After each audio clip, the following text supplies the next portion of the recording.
so Virgil writes the Aeneid. He's petitioned, right, and for writers and artists back in the day, you had I was gonna say mécène in French, which in our term is a patron. And mécène, interestingly, the French word is Mecene, mécène, and that comes from Maecenas, and he's at the top Roman Augustan patron. So Maecenas was Virgil's patron, so he'd give him money and say, "I want you to write about this," or "Hey, could work." So like Patreon nowadays, it's like that, but you have one rich guy. And Maecenas was a really cool guy. He was like the head of Augustus' propaganda regime. Yeah, his right hand man, very very on it. Not a big war guy, but very behind the scenes, really important. And so Virgil was with him, and so Virgil began by writing the eclogues in his early career, which is very very sort of just his personal poetry. Very very really great stuff, but not a bit inconsistent. It's about shepherds singing songs, very pastoral poetry in like this rural paradise. But then it's also very political in the surface. He talks about land confiscations, which happened after Augustus, during the civil wars. Augustus, to repay the veterans who fought with him, gave them land which initially belonged to Italians and farmers. And Virgil talks about that, saying, "Oh, yeah, this is a bit rubbish."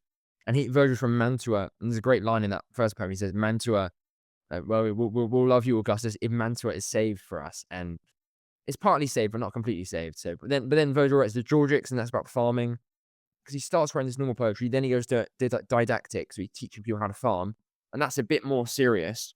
And then he goes to the Aeneid, which is even more serious, epic. But the Georgics are about farming. 4 books. One's about the land, then it's about animals, and the last book's about bees. And that's really good as well. It's more serious, but Virgil does these classic digressions, like a Trumpian weave. He's all going. And he sort of talks about how Epicurean philosophy, how he wants to pursue happiness, pursue pleasure, live in the countryside. And there's this internal battle, really, we see in the Georgics.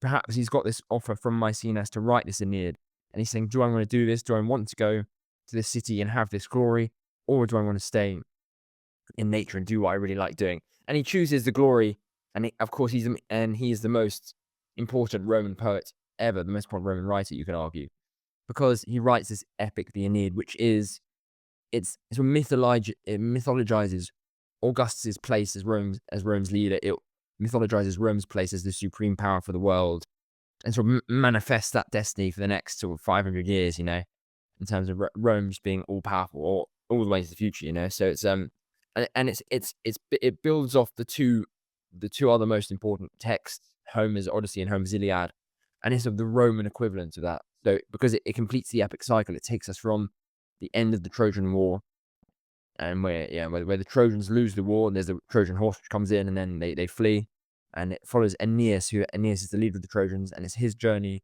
with his people from there.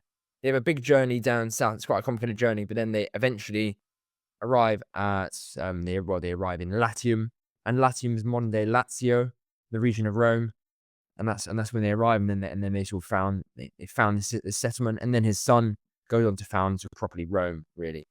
So yeah, and it was a big propaganda. Well, we can go into that. Is it or is it not? But it is very very important for the Augustan mission, and it's also a beautifully written piece. So yeah, that's where I'd start with, I guess.